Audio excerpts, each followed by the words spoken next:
Hi guys, welcome to Wrestling Perspective. In this video I will be reviewing SummerSlam 2022.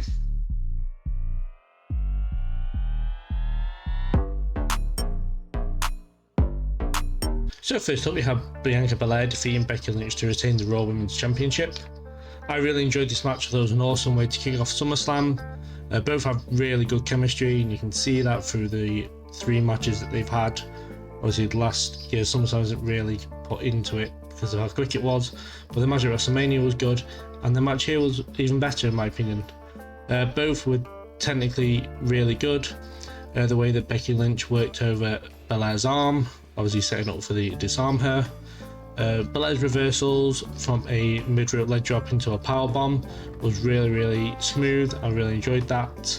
And also the kind of transition from attempted disarmer in the ring, getting all the way to the ropes and outside the ring, setting up for a KOD on the floor, I thought was just amazing wrestling and a really innovative way to get the KOD.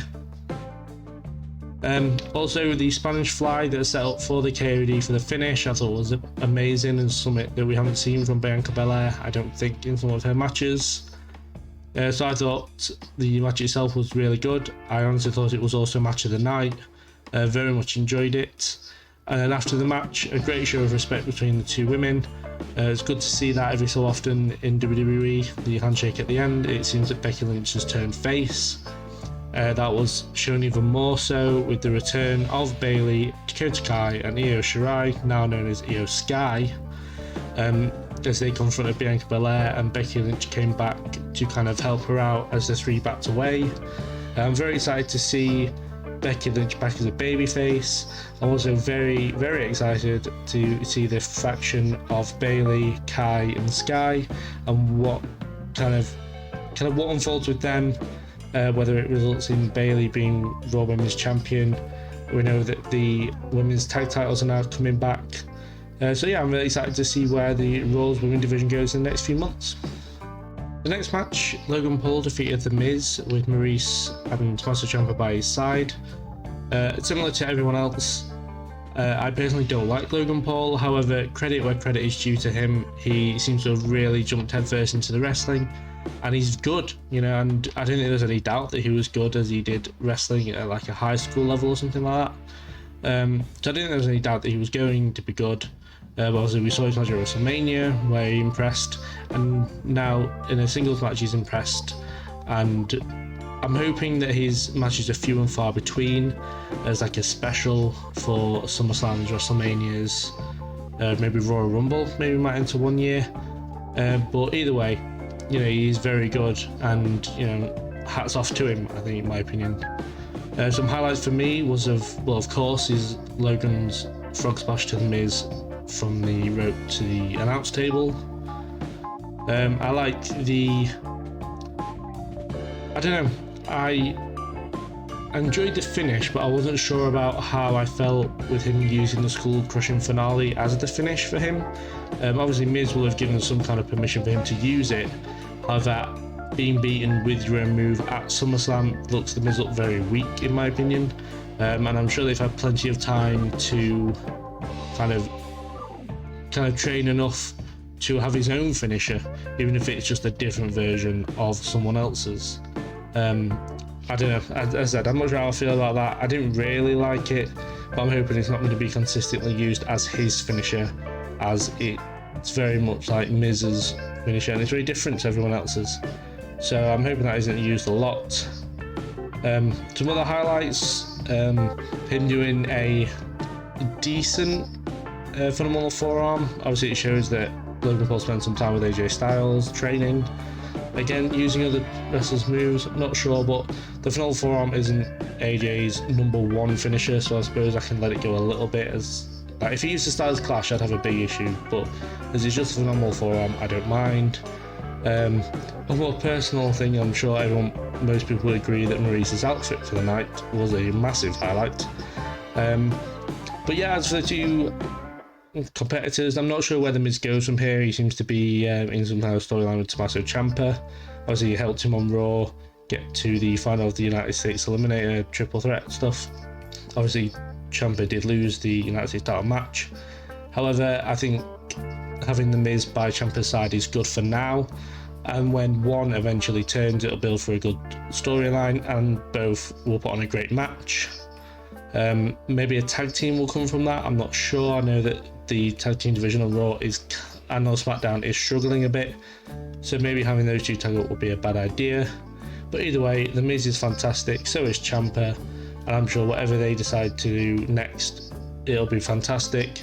As for Logan Paul, I'm hoping now not to see him until possibly WrestleMania, maybe appearance of the Rumble. But I think saving his matches for few and far between, and I've heard he's going into boxing now. So, but yeah, I'm sure whoever he decides to get in the ring with next, it'll be just as good. But obviously we know, kind of foreshadowing for later on, we don't want Logan Paul to be held to such a high standard that if his matches do drop a little bit, it doesn't become like, oh, it was rubbish. Because let's be fair, he is a celebrity and he's taken this very well, and he's showing that celebrities can do really well in the wrestling ring if they put their minds to it. So in that case, I thought it was really good. So next up we have Bobby Lashley defending the United States Championship against Theory. I thought this was a good match, kind of quick, but it makes sense with Theory trying to cash in later on in the night. I thought that the Theory beating Bobby Lashley down before the match was kind of a good swerve in a way, like kind of it made me believe that Theory was actually going to become the new United States champion. But then as the match went on, Bobby started to dominate more, and obviously he ended up retaining the championship. As far as the match goes, not very many highlights. Obviously Bobby controlled most of the match, as I've said. But other than that, nothing really stood out to me. As far as Lashley being United States champion, I'm really enjoying his run. I think he is bringing prestige back to the title quite slowly. He's defending it more and more often. Obviously he defended at SummerSlam, he's defended against Ciampa. The next Raw, he's defending against AJ Styles. And yeah, it's slowly bringing that prestige back. Similar thing that what Walter's doing on SmackDown with the Intercontinental Championship. So it's good to see that the mid-card titles are starting to be used more predominantly, and hopefully they'll get used on pay-per-view more. As far as Theory goes, I'm not really sure where he is from here. He hasn't been on Raw or SmackDown since SummerSlam. Obviously with the Triple H taking over booking, I don't know what his future lies as far as cashing in Money in the Bank, but I'm glad that he had an unsuccessful cash in the main event, but we'll talk more about that later. But as far as Theory goes, I think maybe a return for Johnny Gargano and put the way back together could be a good idea. Obviously with Theory not playing so much of an idiot in this version of the way.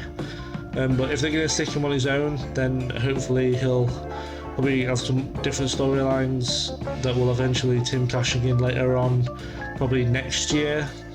I'd probably say after the Royal Rumble, similar to what Miz did, but hopefully not in much of a rush, as I feel like Cody will be the one that he'll cash in on after WrestleMania, because I think Cody's going to be able to defeat Roman for the world title. But with Karrion Kross being back, I'm very open to have my mind changed, as I'm such a big fan of his. But yeah, hopefully Theory will find something to do when he comes back onto television. Bobby Lashley, I just want to stay as he is, a fighting United States champion I'm very happy with.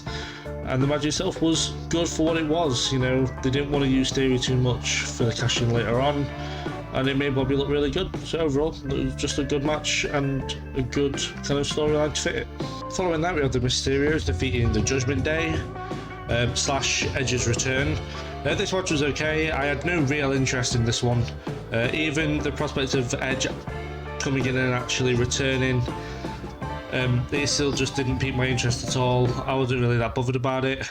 I honestly thought the wrong team won here as well. The Judgement Day really need a win on pay-per-view, as over the last few months they just haven't been winning. They've been very good at attacking people during the storylines. Obviously Rhea Ripley beating the shit out of Dominic every week is massively entertaining, but if they don't get the win on pay-per-view or just to win the feud, then they're not kind of the threat that they make out to be. And I've noticed this with a lot of teams recently on WWE, on AEW, on Impact. They've got teams that want to be kind of a massive threat, want to be intimidating to all the other teams, and yet they lose all the time when it means the most, and that is very frustrating as a fan. But yeah, the match, it was okay. The return was good. As a kind of theatrical thing, the return was very good of Edge, was kind of the Brood thing, and anything else. It's very good. It was good. I don't like his new haircut though. I preferred the long hair, and I'm glad that he brought Metallica back the next night on Raw. But yeah, I'm a bit worried that Judgment Day will become more like a joke, which is frustrating because Finn Balor's such a talent, Rhea Ripley's such a talent, and Damien Priest is such a talent. I feel like they could honestly be doing more as single superstars instead of being part of a group.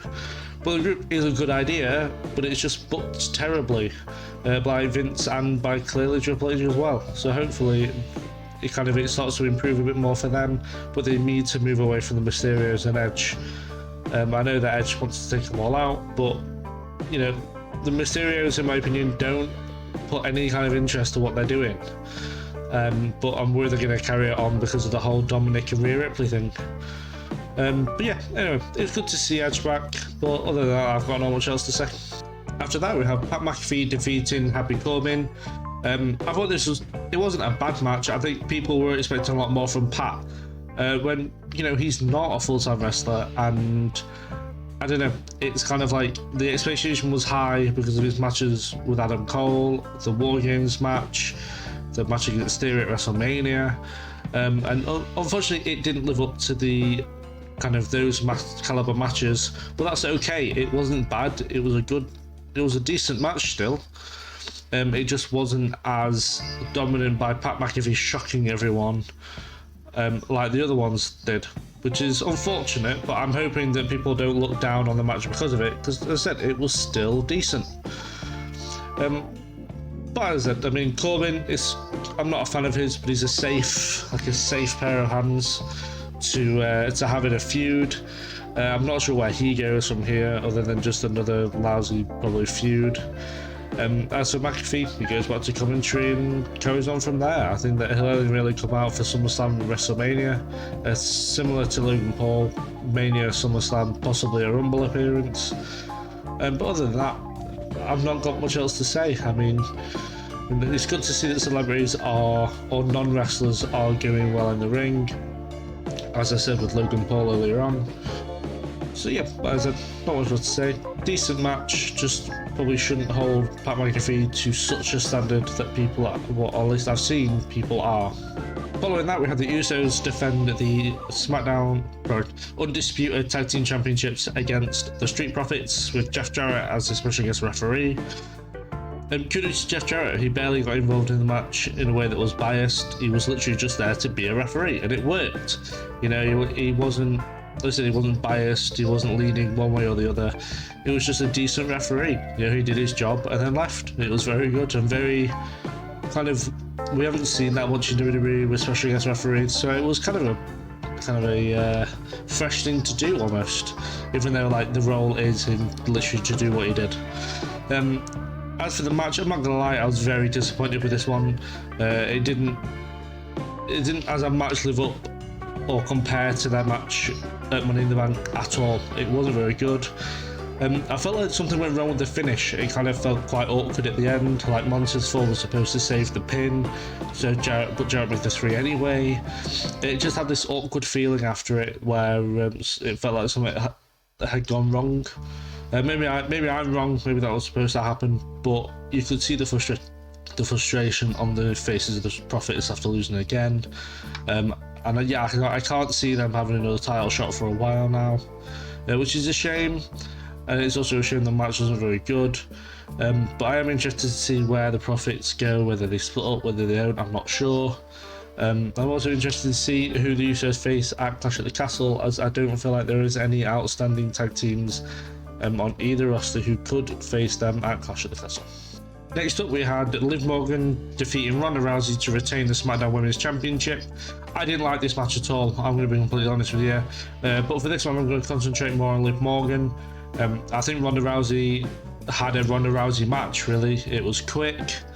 You know, as I said, it was quick, wasn't very long. She talked a lot which annoys the hell out of me. And she was a heel throughout the whole thing. I know that she's kind of turned heel now. I think it was kind of confirmed more on last night's SmackDown that she massively turned heel.